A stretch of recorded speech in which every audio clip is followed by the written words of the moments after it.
Simulan natin ang ating pagdiriwang sa ngalan ng Ama at ng Anak at ng Espiritu Santo. Amen. Ang pagpapala ng ating Panginoong Jesucristo, ang pag-ibig ng Diyos Ama at may pagkaisa ng Espiritu Santo naway sumainyong lahat. At sumaiyo rin. Pinagdiriwang natin sa linggong ito ang dakilang kapistahan ng tatlong persona sa iisang Diyos. Tayo'y naniniwala sa iisang Diyos na may tatlong persona, Ama, Anak at Espiritu Santo. Kaya dinadakila natin ang hiwaga ng ating Diyos na sinasamba, na siya ay iisa, gayunpaman ay binubuo ng tatlong persona, Ama, Anak at Espiritu. At sa gabing ito ay ito rin ang huling araw ng ating Flores de Mayo. Ginanap natin ang Santa Cruzan. Kaya narito po ang ating mga sagala, ang ating mga representatives ng iba't ibang karakter ng Biblia. At nagpapasalamat tayo sa Diyos sa buong buwan ng Mayo, kung saan ang mga batang ito ay tinuruan ng katesismo tungkol sa Biblia, nahubog at nagkaisa rin ang sambayanan sa pagtataguyod ng magandang tradisyon na ito ng simbahan kapag sumasapit ang buwan ng Mayo. Aminin natin ngayon ang ating mga kasalanan upang maging marapat tayong gumanap sa banal na pagdiriwang. Inaamin ko sa makapangyarihang Diyos at sa inyo mga kapatid na lubha akong nagkasala sa isip, sa salita, sa gawa at sa aking pagkukulang.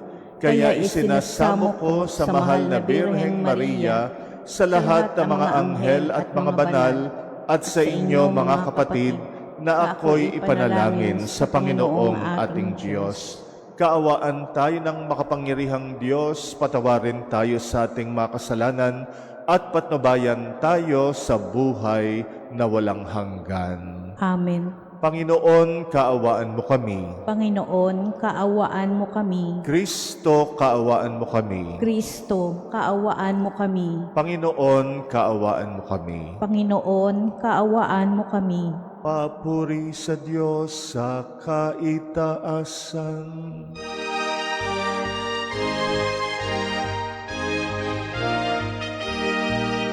At sa luma'y kapayapaan sa mga taong kinalulugan niya. Pinupuri ka namin, inarangal ka namin, sinasamba ka namin, ipinaguguni ka namin.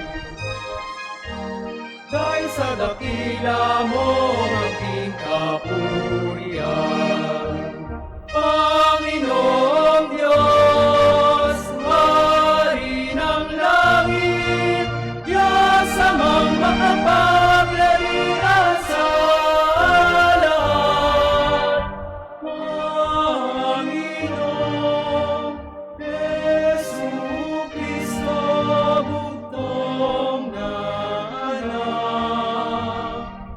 Panginoong Diyos, Kordero ng Diyos, anak ng Ama. Ikaw na nakaalis ng mga kasalanan ng sanlibutan, maawa ka sa amin.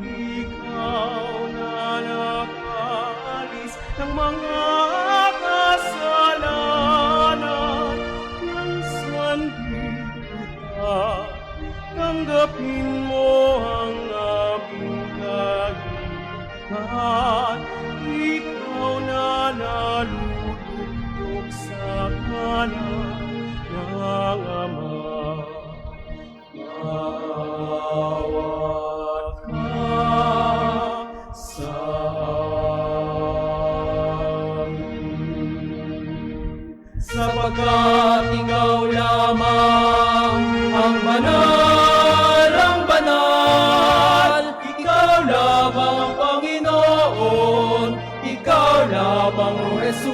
Kristo ang kataasasan,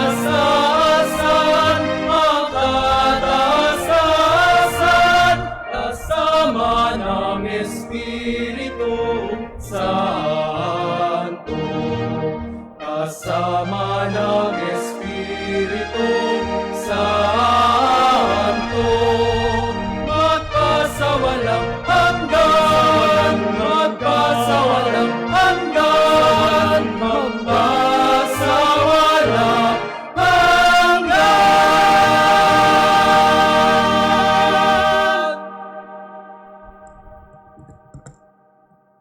Manalangin tayo.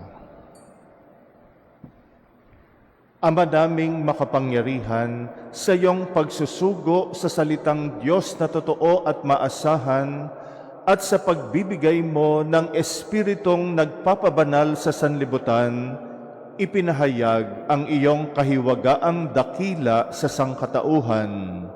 Ang pananampalatayang amin ngayong pinagdiriwang, ipagkaloob mong aming maidangal ang tatlong persona sa walang hanggang kadakilaan at aming sambahing lubusan ang iyong iisang pagkadiyos sa mahal na kapangyarihan sa pamagitan ni Jesucristo kasama ng Espiritu Santo magpasawalang hanggan. Amen. Ipinahayag ng Diyos kay Moises at sa kanyang sambayanan na siya ay isang Diyos na maawain at mapagmahal, ganap na papagpala at nananatiling tapat.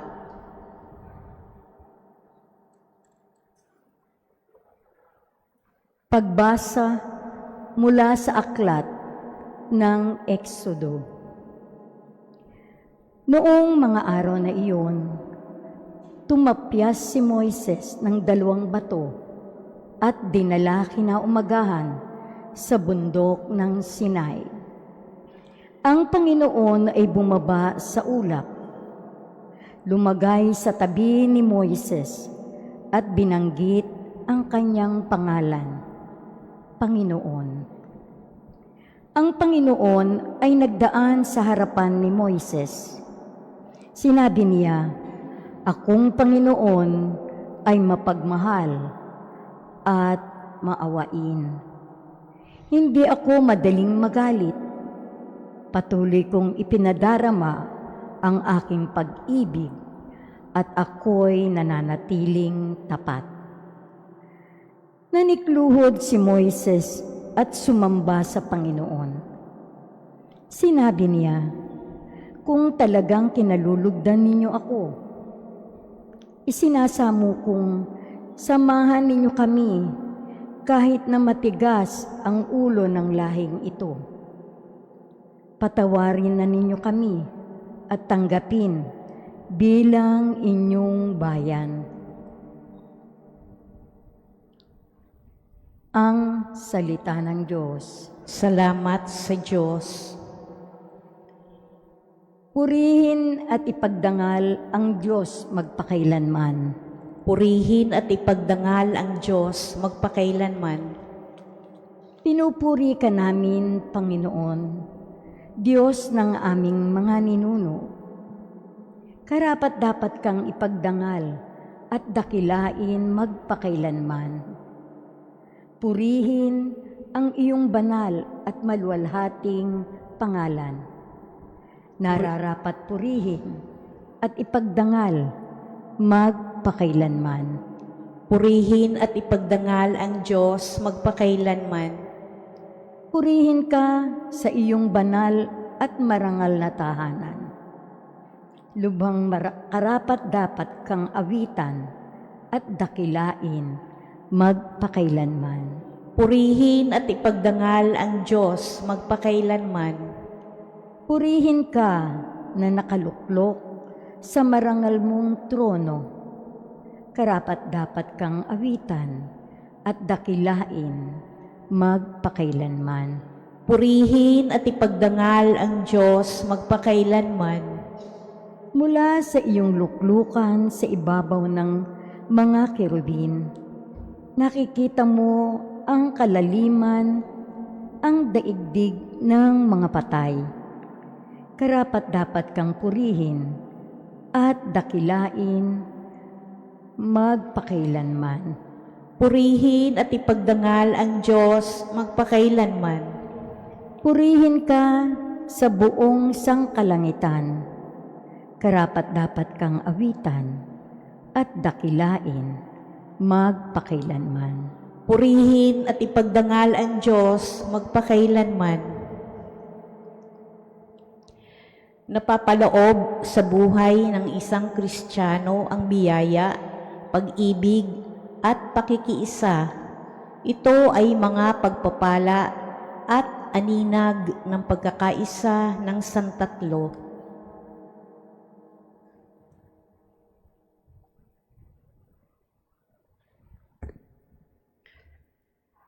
Pagbasa mula sa ikalawang sulat ni Apostol San Pablo sa mga taga-Korinto. Mga kapatid, sikapin ninyong maging ganap at sundin ninyo ang mga payo ko. Magkaisa kayo at mamuhay ng payapa. Sa gayoy, sasainyo ang Diyos ng pag-ibig at kapayapaan. Magbatian kayo bilang magkakapatid kay Kristo. Kinukumusta kayo ng lahat ng mga kapatid sa simbahan.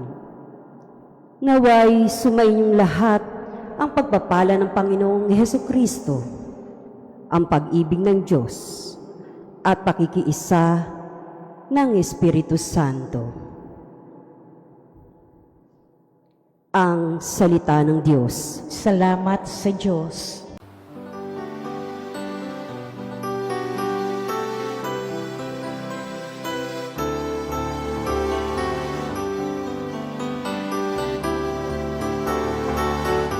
Alleluia, alleluia, alleluia, alleluia, alleluia, alleluia, alleluia. Alleluia, alleluia, alleluia. Alleluia, alleluia, alleluia, alleluia.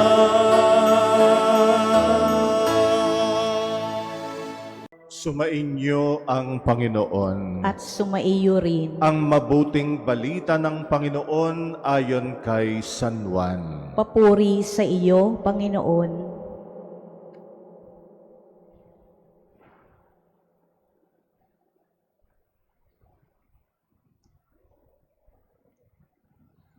Gayon na lamang ang pag-ibig ng Diyos sa sanlibutan, kaya ibinigay niya ang kanyang bugtong na anak, upang ang sumampalataya sa kanya ay hindi mapahamak, kung hindi magkaroon ng buhay na walang hanggan. Sapagkat sinugo ng Diyos ang kanyang anak, hindi upang hatulan na maparusahan ang sanlibutan, kundi upang iligtas ito sa pamagitan niya.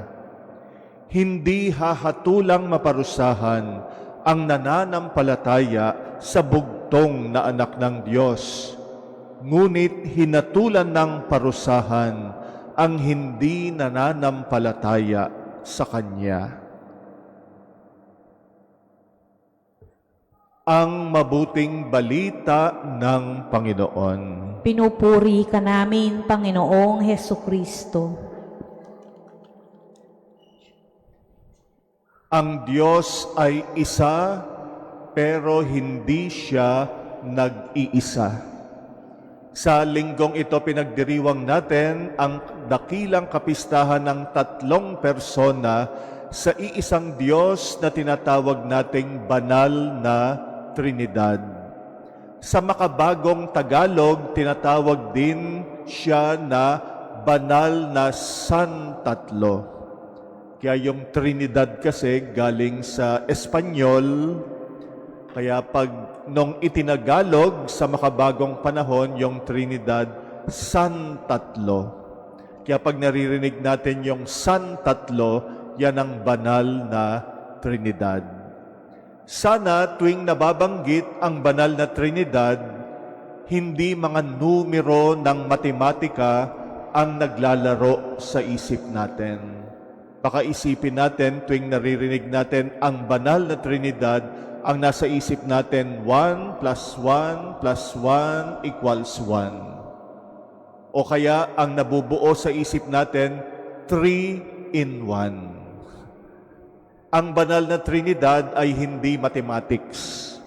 Hindi ito formula ng mathematics.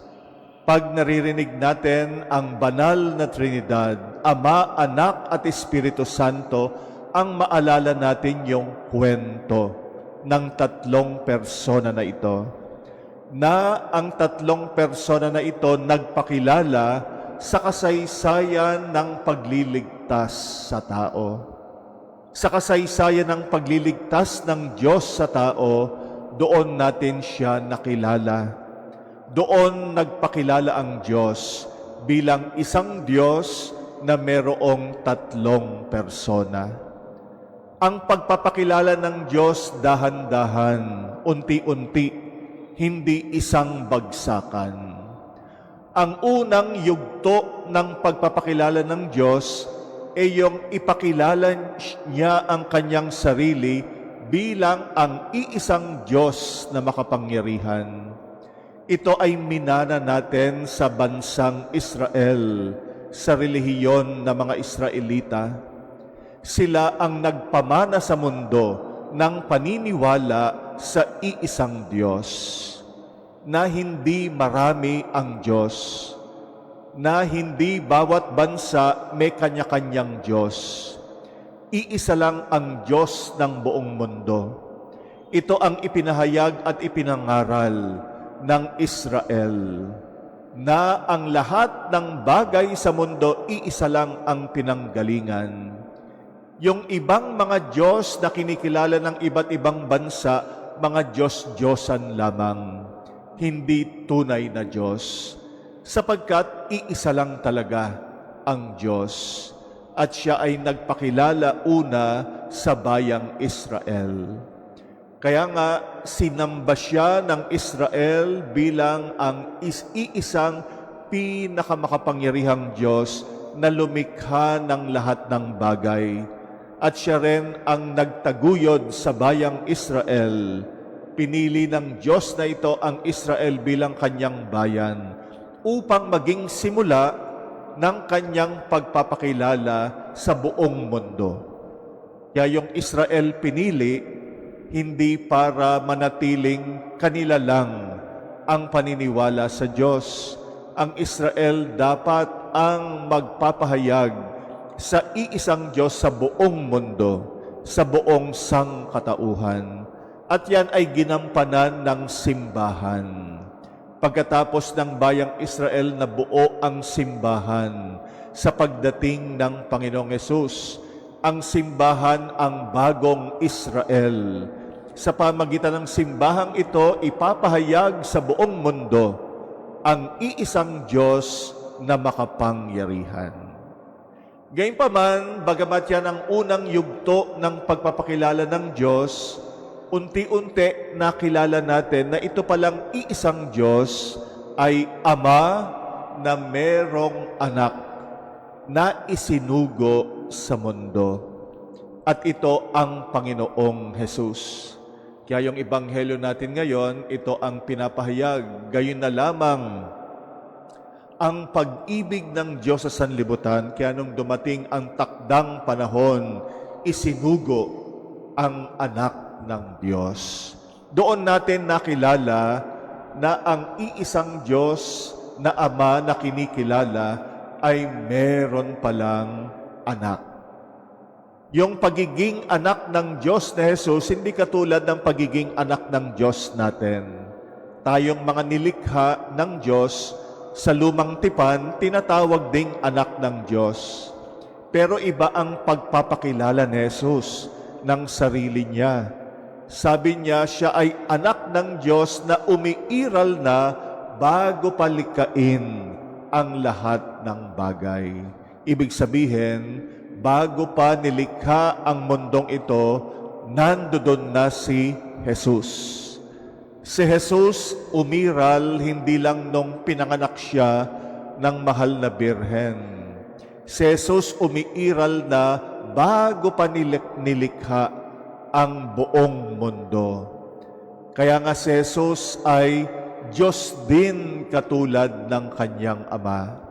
Kaya naman si Jesus nagpakita ng mga katangian ng Diyos.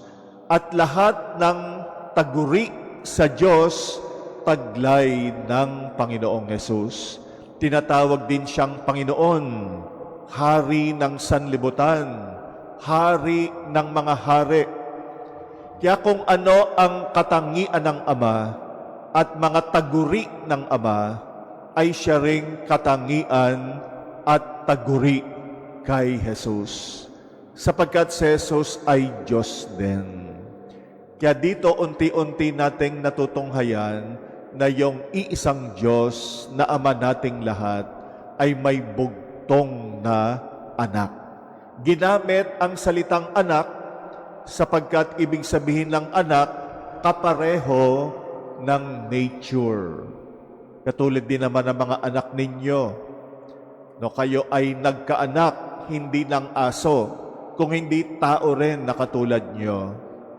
Ganon ang ibig sabihin ng anak ng Diyos, na ang Diyos ay may anak na kapareho niya sa kalikasan. Si Jesus ay Diyos din. Nagpatuloy ang pagpapakilala ng Diyos nang umakyat si Jesus sa langit at isugo naman ang Espiritu Santo. Yung Espiritu Santo, sa Kanya natin naranasan ang bagong presensya ng Diyos. Siya ang gumagabay sa atin magpahanggang ngayon. Siya ang lakas na tumutulong sa atin para maipagpatuloy natin ang misyon ni Kristo. Siya ang pinanggagalingan ng kabanalan natin. Sinasamba rin natin ang Espiritu Santo bilang totoong Diyos, Espiritu ng Diyos, hininga ng Diyos. Kaya nga, nung isugo ang Espiritu Santo na kumpleto ang pagpapakilala ng Diyos sa atin, sa ating pagninilay bilang simbahan, doon natin napagtanto yung iisang Diyos sa kanyang sarili merong tatlong persona na perpekto ang pagkakaisa. Hindi tatlo ang Diyos. Kasi pag sinabi nating tatlo ang Diyos, pwede silang magkahiwa-hiwalay. Hindi ganyan ang pagpapaliwanag natin sa banal na Trinidad. Sa banal na Trinidad, lagi silang magkasama. Kung nasan ang Ama, nandun ang Anak at Espiritu. Kung anong ginagawa ng Ama, o ng Anak, o ng Espiritu Santo, naroroon yung tatlo. Ganon ang pagkakaisa ng banal na Trinidad. Iisa siya, pero hindi nag-iisa. Yan ang kahiwagaan ng pagpapakilala ng Diyos. Kaya nga, itong sinasamba nating Diyos na mga Kristiyano, totoong iisa ang sinasamba nating Diyos. At sa iisang Diyos na ito, merong tatlong perpektong nagkakaisa at nagmamahalan na mga persona, Ama, Anak, at Espiritu Santo. Kung ano ang Diyos bilang Trinidad, ganon din tayo. Tayo rin, iisa, pero hindi nag-iisa. Kaya nga nilalarawan natin bilang simbahan kung ano ang Diyos. Kung paanong ang Diyos, perpektong komunidad, iisa pero hindi nag-iisa, ganon din tayo. Kaya nga ang pangunahing tawag sa atin, magmahalan, magkabuklod at magkaisa. Kasi tayo ay iisang kawan ng Diyos na hindi nag-iisa. Ang buhay natin ay hindi buhay ng pag-iisa. Ang buhay natin, buhay ng pagmamahalan. Kaya naman itong kapistahan ng Banal na Trinidad, ngayon din ay linggo ng tinatawag nating Basic Ecclesial Communities o munting Kristiyanong kapitbahayan. Yan ang ginagawa ng simbahan ngayon. Para ipakita na tayo'y nagkakaisa, bumubuo tayo ng pagkakaisa ng simbahan sa mga kapitbahayan natin na tinatawag nating Basic Ecclesial Communities. Yan ay paglalarawan ng buhay ng Diyos. Kung paano ang Diyos, ganon din tayo. Kung ang Diyos ay munting komunidad ng Ama, Anak at Espiritu, tayo rin bilang Kristiyano, hindi tayo pwedeng mamuhay ng solo lamang. Tayo ay namumuhay kaisa ng bawat isa. At yan ay una nating nararanasan doon sa kapitbahayan natin. Kaya yan ang pinopromote ng BEC, Basic Ecclesial Community, na doon sa ating kapitbahayan ay maranasan natin ang pagkakaisa ng simbahan. Kaya naman ipagdasal natin ang ating simbahan sa linggong ito, lalo na rin yung ating mga munting Kristiyanong kapitbahayan, Basic Ecclesial Communities. Tayo rin maging instrumento ng pagkakaisa sa mga kapitbahay natin. Mga kapwa nating Katoliko yan. Mga kapwa nating nananampalataya sa Diyos. Magaganap ang buhay Kristiyano kapag nagkaisa tayo, nagmahalan, nagtulungan, doon pa lang sa ating kapitbahayan. Hindi tayo nagiging simbahan kung doon sa kapitbahayan natin nag-aaway-away tayo, nag-iintrigahan, hindi nagtutulungan. Kaya nga, ang layunin ng simbahan ay maisabuhay natin ang pagiging simbahan doon pa lang sa ating kapitbahayan. Sino ang mga kapitbahay mo? Sino ang mga bumubuo ng iyong kapitbahayan? Hamon sa atin na maging simbahan tayo doon sa ating kapitbahayan. Ilarawan natin ang pagkakaisa ng Ama, Anak, at Espiritu Santo.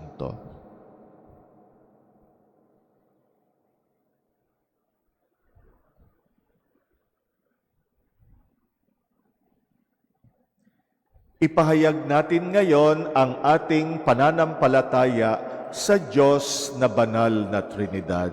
Sumasampalataya ako sa Diyos Amang makapangyarihan sa lahat, na may gawa ng langit at lupa. Sumasampalataya ako kay Jesucristo, iisang anak ng Diyos, Panginoon nating lahat. Nagkatawang tao siya, lalang ng Espiritu Santo, ipinanganak ni Santa Mariang Birhen, pinagpakasakit ni Poncio Pilato, ipinako sa krus, namatay, inilibing, muli nanaog sa kinaroroonan ng mga yumao, nang may ikatlong araw na buhay na maguli, umakyat sa langit, naluluklok sa kanan ng Diyos Amang makapangyarihan sa lahat. Doon magmumulang paririto at huhukom sa nangabubuhay at nangamatay na tao. Sumasampalatay naman ako sa Diyos Espiritu Santo, sa banal na simbahang Katolika, sa kasamahan ng mga banal, sa kapatawaran ng mga kasalanan, sa pagkabuhay na muli ng nangamatay na tao, at sa buhay na walang hanggan. Amen. Labis ang pag-ibig ng Diyos sa sanlibutan. Dumulog tayo sa Kanya upang pagkalooban tayo ng mga biyayang ating hinihiling.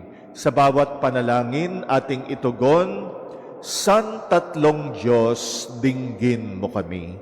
San Tatlong Diyos, dinggin mo kami. Ama, isugong mo nawa sa simbahan ang isang espiritu upang sa pamamagitan ng kanyang biyaya, lumago kami sa pag-ibig sa bawat isa. Manalangin tayo.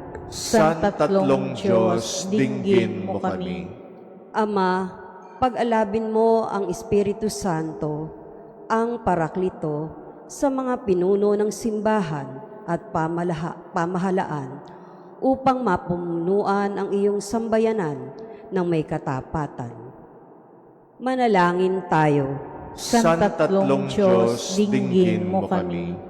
Ama, tulungan mo ang mga naliligaw ng landas, ang mga may sakit, ang mga nalulumbay, at ang lahat ng mga nagdurusa. Manalangin tayo. Sa tatlong Diyos, dinggin mo kami. Banal na Espiritu, gabayan mo ang aming pamayanan sa pagkakaunawaan at pagkakaisa. Masalamin nawa ang kapayapaang dulot mo sa araw-araw naming pamumuhay. Manalangin tayo. Sa tatlong Diyos, dinggin mo kami. Ama ng lahat ng mga nabubuhay, makibahagi nawa ang iyong kalwalatian kasama ng iyong anak at ng Espiritu Santo ang lahat ng mga kapatid naming yumaon. Manalangin tayo. Sa tatlong Diyos, dinggin mo kami. Tahimik nating idalangin ang ating mga personal na kahilingan. Alalahanin natin ang mga humihiling ng ating dasal, mga pinangakuan natin ng panalangin, lalo na ang mga may malubhang karamdaman. Ipagdasal din natin ang kahilingan ng mga nagpapamisa nating mga kapatid. Tahimik natin itong idalangin.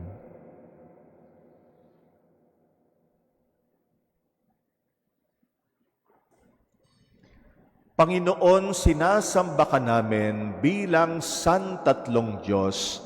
Tulungan mo kami na isabuhay ang pagkakaisang taglay mo. Kami rin nawa ay maging nagkakaisa, nagmamahalan at nagtutulungan. Kami, bagamat marami, ay maging iisa.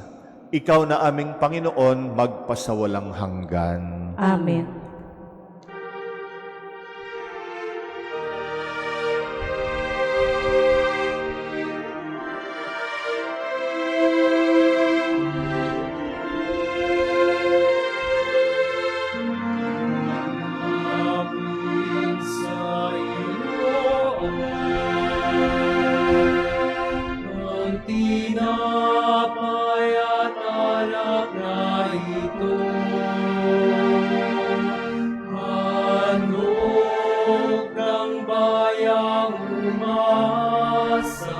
Sumasamba't nagmamahal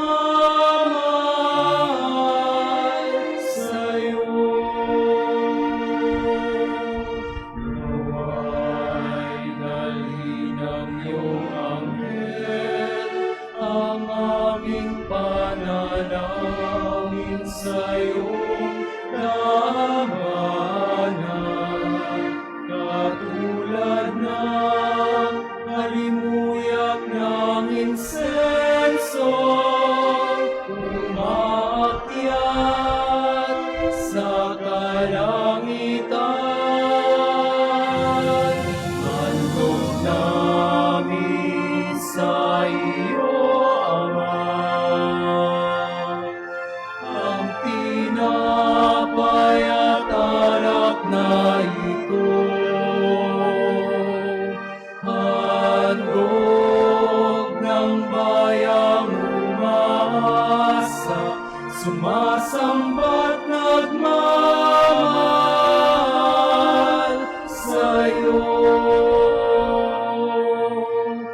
Nawa'y ang aming kaloob maging si Jesucristo ng aming Panginoon. Ang sinumang tumanggap at makisalo ay mabubuhay kailan pa man. Handog namin sa iyo, Ama, ang tinapay at alak na ito.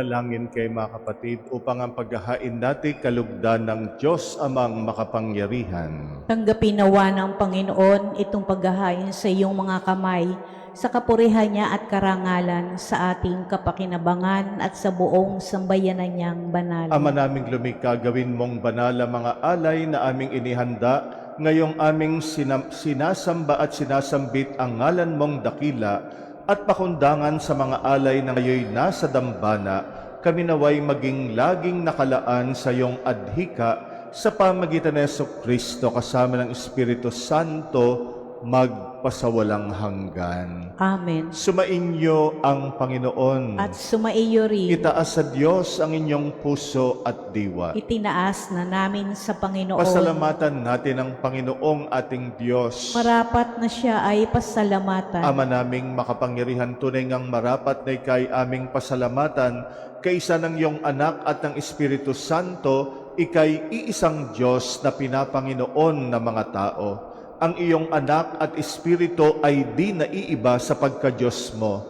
Ano pat kahit tatlo ay iisang Diyos na totoo. Ang kadakilaan mong pinahihiwatig upang aming panaligan ay siya rin naming sinasampalatayanan tungkol sa iyong anak at Espiritong banal. Bagamat may tanging pag-iral ang bawat isa, iisang Diyos pa rin ang aming sinasamba. Sa kapangyarihang taglay ay walang pagkakaiba. Kaya kaisa na mga anghel na nagsisiawit ng papuri sa iyo, nang walang humpay sa kalangitan, kami nagbubunyi sa iyong kadakilaan.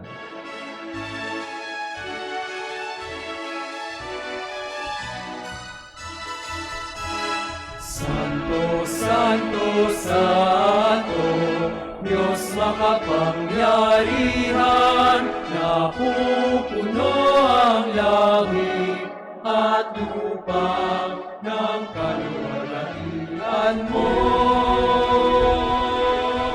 Hosana, Hosana sa kaitaasan, pinagpalang na parito sa ngalan ng Panginoon. Hosana, Hosana sa kaitaasan.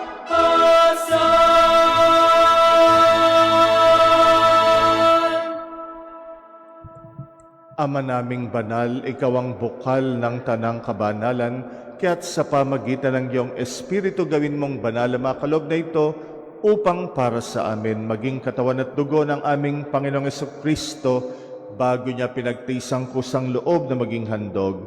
Hinawakan niya ang tinapay, pinasalamatan kanya. Pinagati-hati niya yon, iniabot sa kanyang mga alagad at sinabi, tanggapin ninyong lahat ito at kanin itong aking katawan na ihahandog para sa inyo.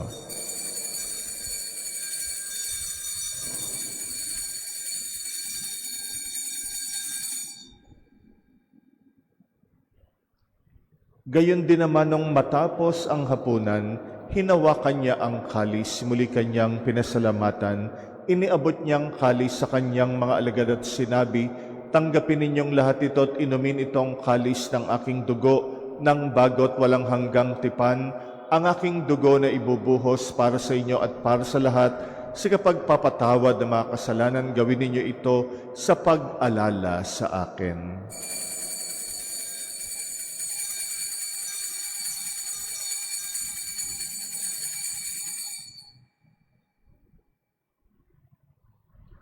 Ang misteryo ng pananampalataya.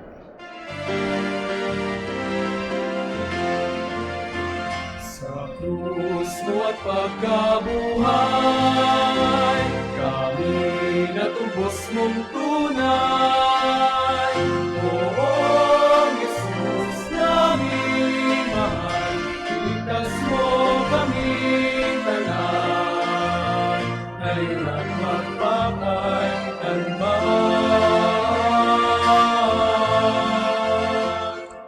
Ama, ginagawa namin ngayon ng pag-alala sa pagkamatay at muling pagkabuhay ng iyong anak at inaalay namin sa iyo ang tinapay na nagbibigay buhay at ang kalis na nagkakalob ng kaligtasan. Kami nagpapasalamat dahil kami yung minarapat tumayo sa harap mo para maglingkod sa iyo. Sinasamo namin kaming magsasalo sa katawan at dugo ni Kristo'y mabuklod sa pagkakaisa sa pamagitan ng Espiritu Santo. Amalingapin mong iyong simbahang laganap sa buong daigdig. Puspusin mo kami sa pag-ibig kaysa ni Leon na aming Papa at ni Jose na aming Obispot ng Tanang Kaparian. Alalahanin mo rin ang mga kapatid naming nahimlay na may pag-asang sila'y muling mabubuhay. Gayon din ang lahat ng mga pumanaw. Kawaan mo sila at patuloyin sa iyong kaliwanagan. Kaawaan mo at pagindapatin kaming lahat makasalo sa iyong buhay na walang wakas. Kaysa ng mahal na Birheng Maria na ina ng Diyos, ng kabiyak ng puso niyang si San Jose, kaysa ng mga apostol at ang lahat ng mga banal na namuhay dito sa daigdig ng kalugod-lugod sa iyo, maipagdiwang nawa namin ang pagpupuri sa ikrarangal mo sa pamagitan ng iyong anak na aming Panginoong Hesukristo. Sa pamagitan ni Kristo kasama niya at sa Kanya, ang lahat ng parangal at papuri ay sa iyo, Diyos Amang makapangyarihan, kasama ng Espiritu Santo, magpasawalang hanggan.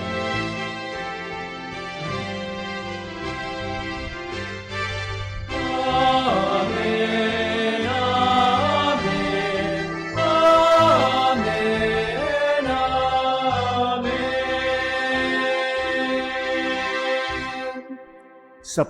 Sa pamagitan ni Jesus at sa inspirasyon ng Espiritu Santo, manalangin tayo sa ating Ama ayon sa turo sa atin ng Panginoon.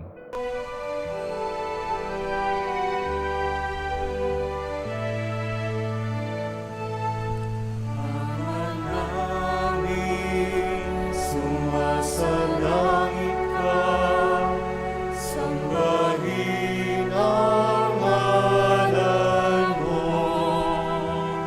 mapasa amin ang kaharian mo, sundin ang loob mo. Dito sa lupa, parang sa langit, bigyan mo po kami ngayon ng aming kakanin sa araw-araw at paglawarin mo kami sa aming mga sala para napagpapatawad namin sa nagkakasala sa amin. At huwag mo kaming ipahintulot sa gusto, at iadya mo kami sa lahat ng masama. Inihiling namin kami yadya sa lahat ng masama, pagkalooban ng kapayapaan araw-araw, iligtas sa kasalanan, ilayo sa lahat ng kapahamakan, samantalang aming pinananabikan ang dakilang araw ng pagpapahayag ng tagapagligtas naming Seso Kristo. Sapagkat iyo ang kaharian at ang kapangyarihan at ang kapurihan magpakailanman. Amen. Panginoong Jesucristo, sinabi mo sa iyong mga apostol, kapayapaan ang iniiwan ko sa inyo, ang aking kapayapaan ang binibigay ko sa inyo. Tunghayan mo ang aming pananampalataya, wag ang aming pagkakasala, pagkalooban mo kami ng kapayapa at pagkakaisa ayon sa iyong kalooban, kasama ng Espiritu Santo, magpasawalang hanggan. Amen. Ang kapayapaan ng Panginoon ay laging sumainyo. At sumaiyo rin. Magbigayan kayo ng kapayapaan sa isa't isa. Peace be with you.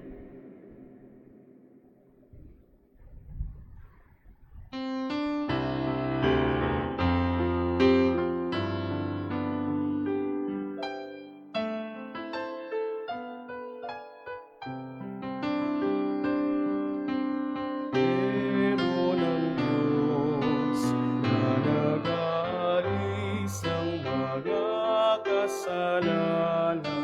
ng sanlibutan. Maawa ka sa amin. Cordero ng Diyos na nag-aalis ng mga kasalanan ng sanlibutan. Maawa ka sa amin. Cordero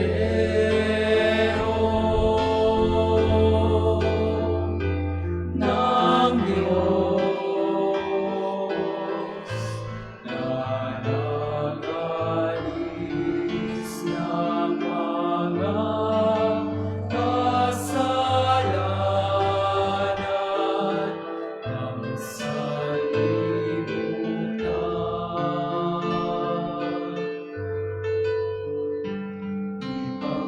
Ipagkaloob mo sa amin ang kapayapaan.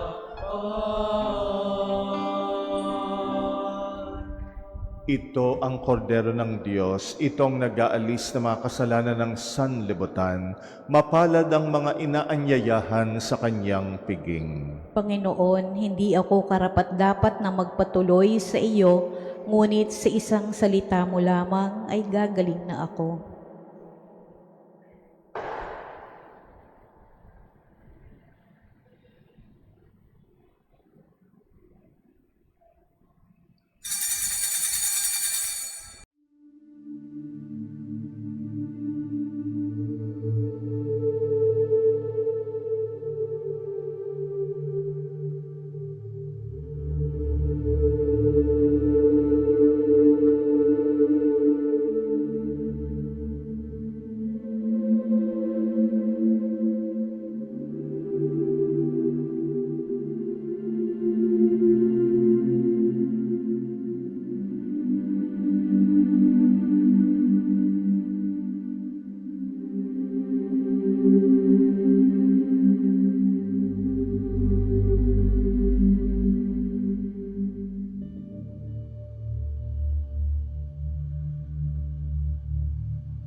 Manalangin tayo.